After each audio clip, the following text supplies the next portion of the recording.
The views expressed in the following podcast are not necessarily the views of the United States Air Force or the Air Force Reserve, but rather the perspectives of the individual speakers. No endorsement of any particular person, business, or interest is ever intended.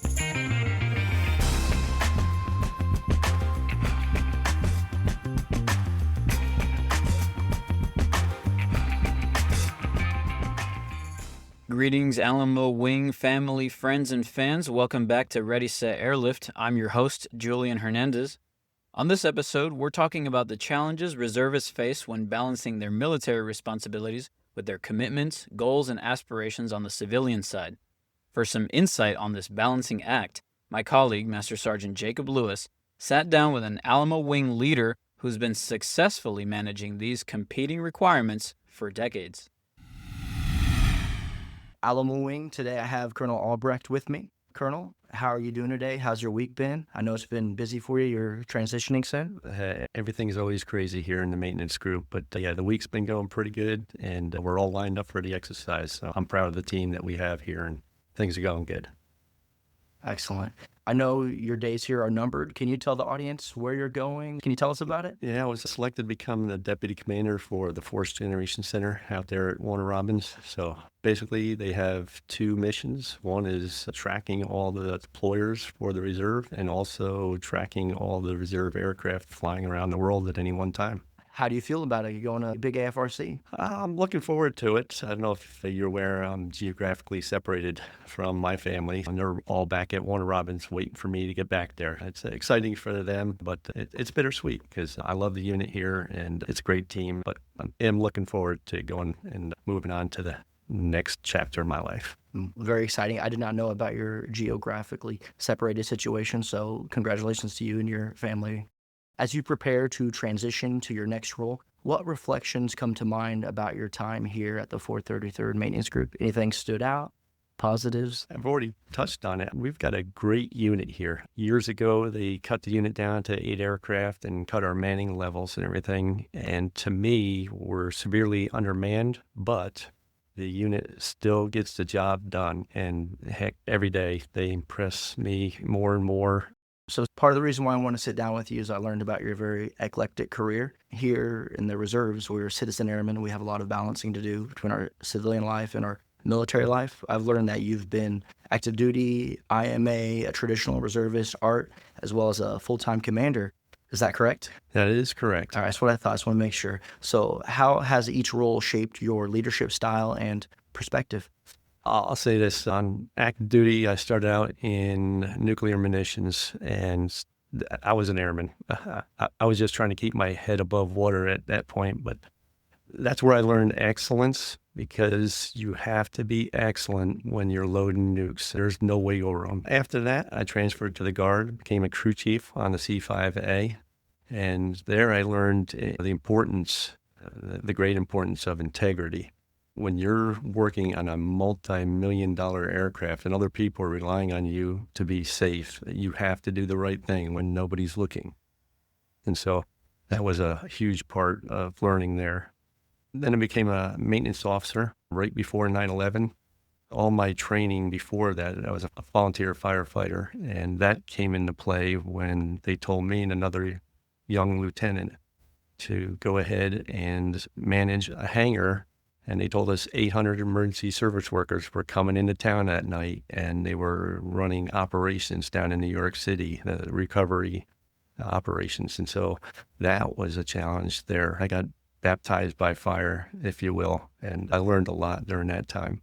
And also right after that, I went to my first 2 deployments, Spain and Kuwait. And I learned a lot out there as well.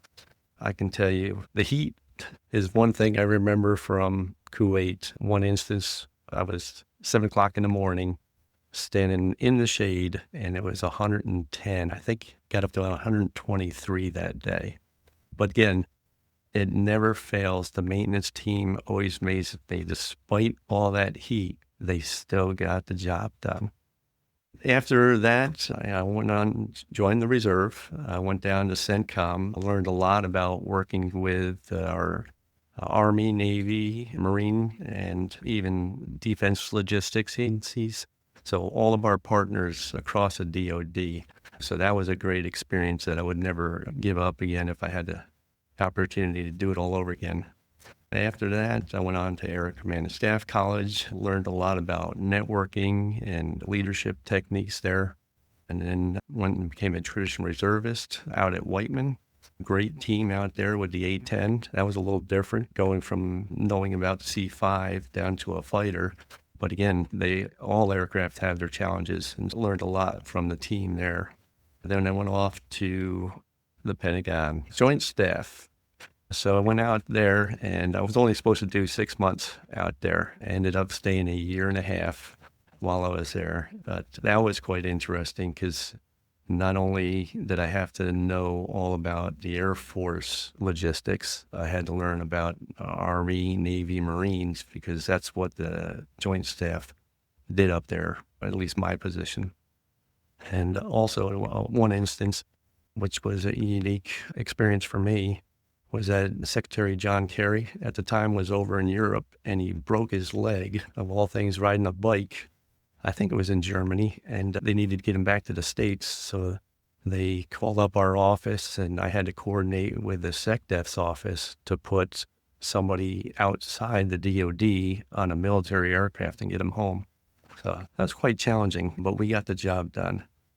And then after that, I went and joined all things, the Force Generation Center, ran the Battle Watch up there and the CAT operations, the Crisis Action Team, and again, managing and monitoring all the reserve aircraft flying around the world. Then I became the Operations Division Chief there at the Force Generation Center, and then I was asked to come here and become the commander. So it's been a whirlwind for the last several years. Yes, quite the wild ride, it sounds like. Yes. I was just in formal training out near D.C. at Fort Meade. I spent one day at the Pentagon, and that was enough. Yeah, the traffic, I don't know if you had the chance to deal with the traffic up there, right? I did, yes, sir. Yeah, very fun. Speaking of all this balancing, the majority of our members here, the 433rd, they are citizen airmen, so they're full-time civilians, part-time military. Balancing these is a very unique challenge. What has helped you successfully navigate the dual identity as a citizen airman? I can tell you, for 38 years, I've worn the uniform. I never really had a break in service. But I can tell you that growing up on the farm, learning a lot from my parents, the values they instilled in me has definitely helped me. Becoming a volunteer firefighter, that has helped as well. I was a baseball coach, did a little bit of martial arts. I was a black belt in Taekwondo and did some instructing there. All that's come together to basically mold me into who I am today. And I always encourage everybody, get out of your comfort zone, go do some stuff that will basically make you mature and become a better person. Absolutely. I did not know about your Taekwondo karate, so that's very fascinating. Another aspect to you that I did not expect.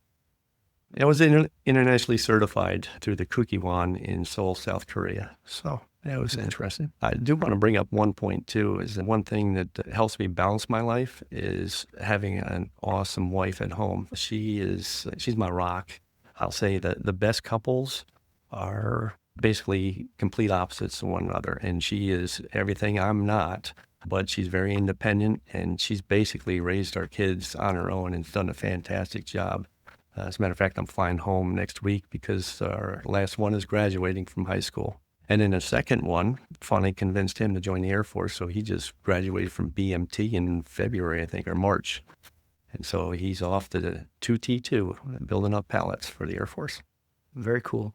Speaking of the balancing, it's not just military life and civilian work, it's also your family, and then another aspect is your personal life.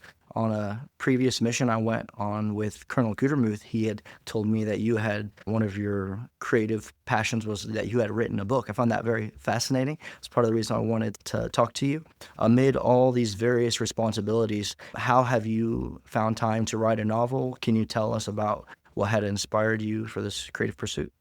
I had always had an interest in writing, but when I went to the Pentagon, I was working 4 days on, 4 days off, basically 12-hour days. And when I had time off, I was geographically separated again, stayed in an apartment up in D.C. And I was like, I got to do something. And I just started tapping away on my iPad. And people criticized me for tapping away at the iPad, but I wrote the entire book on the iPad, but it just came to me. Again, I always had a interest in sci-fi, Star Trek, Star Wars fans, stuff like that. I kind of wanted to bring together the whole idea of religion and the whole idea of the ancient alien theory and then make them clash. And so it's basically a trilogy. I've got 3 books, 1 published. I've got 2 more in the works.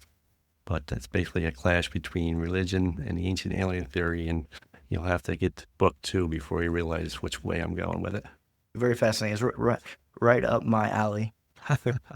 We could go on and on about that. Yeah. But I did want to ask you, how do you think pursuing such creative passions like writing, and doesn't just have to be that, it could be other things, how do these benefit service members both professionally and personally?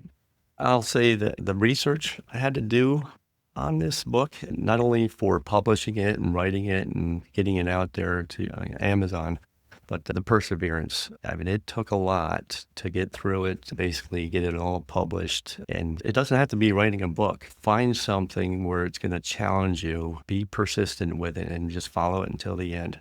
So that's one thing that I've always tried to do. Once I reach a goal, I'll look to the next thing that interests me, and then I'll just start pursuing it and just stick it out. Absolutely. The whole airman concept, Yes. sounds like you embody it, sir. Thanks. So again, we've been talking about these different aspects to our balance. Again, you've been the Pentagon, you've written a book, you do karate, you've all these different locations. Could you reflect upon your family and that support? I didn't realize how much you were geographically separated. How did you prioritize still balancing being away, pursuing these things, and take care of your family? And the nice thing about technology these days is that you FaceTime and I'll say gaming with my kids. I joke about it, but I actually game a lot with my kids. I don't know if you're familiar with Clash of Clans or not, but they're like, "Dad, you gotta attack," and everything. But I use that as an opportunity to chat with them, find out how their day's going, how they're doing in school and stuff like that. So I still had to be a father, and that was a perfect opportunity. But again, having a very independent wife and everything, and the communication that we had, I'll tell you this, being geographically separated, my wife and I joke about it, but we talked more through FaceTime and on the phone when I was away than when we were together. And it's actually strengthened our relationship. But again, she's been a rock. I love her to death. Yeah, I can't remember the exact quote. Something like "distance makes the heart grow fonder." Yeah. So yeah, definitely some Yeah. words of wisdom. And that communication is integral. So very important. Speaking of lessons you've learned about taking care of your family and your team and yourself, could you give some wisdom to our audience about that? Yeah, I'll say you got to make sure everyone involved has the right resources, the right tools to get the job done. As far as family, I was in constant communication with the family and relatives and even friends that lived in the area. And whenever my wife or kids couldn't get something done, I was reaching out to them. But that goes true for even at work and everything. You always have to fight to get the tools and the resources your folks need to get the job done. That's what my job is, and that's what I'm always fighting for. Absolutely. So speaking of tools and balance and all these various things we have to do, one of the emerging priorities from the national defense level is warrior ethos. Can you tell us about the concept of warrior ethos and about it in the Air Force culture? Yeah, sure. And the way I think of warrior ethos is you got to be ready to fight anytime, anywhere. And that's something, if you look at our vision here, is proficient, professional, and proactive. I need my folks to be ready at any time to take care of anything at any moment. That's what the Air Force is. Yeah, and that's what we're responsible for. Yeah, it's something that you got to stay physically fit, emotionally fit, spiritually fit, mentally fit. And if you're struggling in those areas, I don't want to be a naysayer. It might not be the right position for you in the Air Force if you are struggling with those things, because again, there's going to be times where bombs, bullets might be flying past us, and you've got to be able to nug on and get the job done. You can't curl up in the corner and give up. So you've got to push through it. Yes, sir. Could you reflect on a moment in your career where you might have challenged, and how did you get through it? Every position I've been in has always had some challenges to it. Again, that's where I start looking to the resources around me. I don't have all the answers. I'm not the smartest person in the room. I can't remember what the quote is, but they said, if you're the smartest person in the room, you're not being smart at all. You've got to have smarter people surrounding you and go to the experts to get things done. And that's what I've always done. Absolutely. That wingmanship I've been in 16 years, it's definitely helped me get through as well. Absolutely. Speaking of that strong warrior ethos pushing through, how does one not burn out as well as neglect family and self-care? Any advice on that? Yeah, you've got to stay physically fit. I have a great chief over here, Chief Frost, my SCL. He is like the epitome of fitness. I mean, he pushes me to go further, and that's what we all need to do, is just push each other to stay physically fit. Because I think I've found where I'm sitting here, my computer starting to stress out and realize I haven't worked out in a few days. It wears out on you. So by being physically fit, you can handle more. To me, there is no doubt in my mind that that's the absolute truth. Absolutely. So we've talked about various things. My next question, as you move on to your next assignment, what legacy do you hope to leave here with the airmen of the 433rd? Well, I like to say I left this place in better condition than when I found it. A lot of things we struggled with when I first got here, CE here at the base, they do a great job. They've got a lot of responsibility across the JB, SA, San Antonio area. And I just felt we weren't being prioritized enough. So I engaged with them, and we've got the hangar doors finally fixed. That was plaguing us for a year. We're about to move into the fuel cell. That's been plaguing us for several years. We got the road fixed out here. We've got a fence fixed. We got AC fixed in one of our buildings that been plaguing us for a while. Yeah, I think we're getting there. And again, I think I'm leaving this place better than when I found it. Yes, sir. On a personal level, I know we haven't worked too much together, but I can't speak for everybody, for myself. I'm going to be sad to see you go. Oh, thanks. But I'm going to be very happy for your family and for the next adventure. Yeah, and here's one thing, too, that we started when I got here was the TED Talks. I realized our supervisors are so focused on just maintenance. There was no program in place here to develop our future leaders, our supervisors, and even the senior leaders. So basically, I've tasked each leader a month to come up with a TED Talk, 15, 20 minutes, and just talk about a leadership principle and find a TED Talk that's out there, present it, and then provide a little bit of follow-on. And it's been working out great. So is one of those stand out to you for TED Talks? No, not really. And again, it's been various subjects that we've been talking about. And I can tell you that every supervisor has done one so far has done a great job with it. They've gotten great feedback from the other supervisors in the room. Yeah, I like the way it's going. Absolutely, sir. So in closing, if you could speak directly to the next generation of airmen, what wisdom or encouragement would you want to pass along? Ooh, yeah, okay, that's a loaded question right there. And your son just went through BMT. Yeah. The first thing I would say is don't get caught up in social media and what the news is presenting out there. If you look at the CEO, he's got an agenda. He or she has got an agenda, and most likely it's leaning left or leaning right. So just take it with a grain of salt. Don't get caught up. I've seen too many airmen getting on social media and making all these comments and being basically thinking that what they heard was 100% accurate. It's not. We all have an agenda, and you got to just be careful. Know who it's coming from, and then make some informed decisions. Do some research. That's one thing I ask too, is trying to find multiple sources or a different angle, and you'll be surprised on what you find once you start digging in. Another thing is we need multi-capable airmen. Sometimes they hear, that's not my job.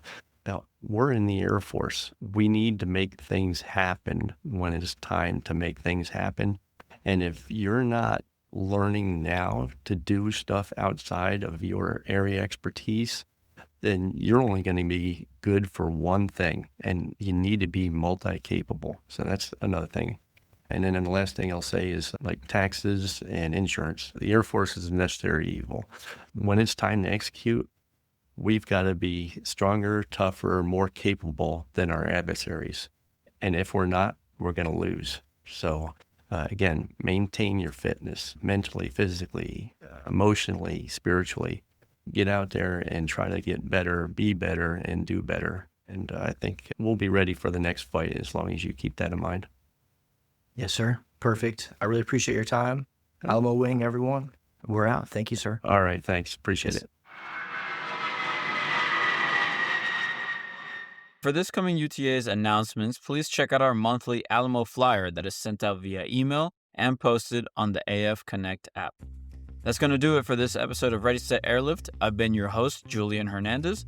Thanks for spending some time with us. Until next time, take care.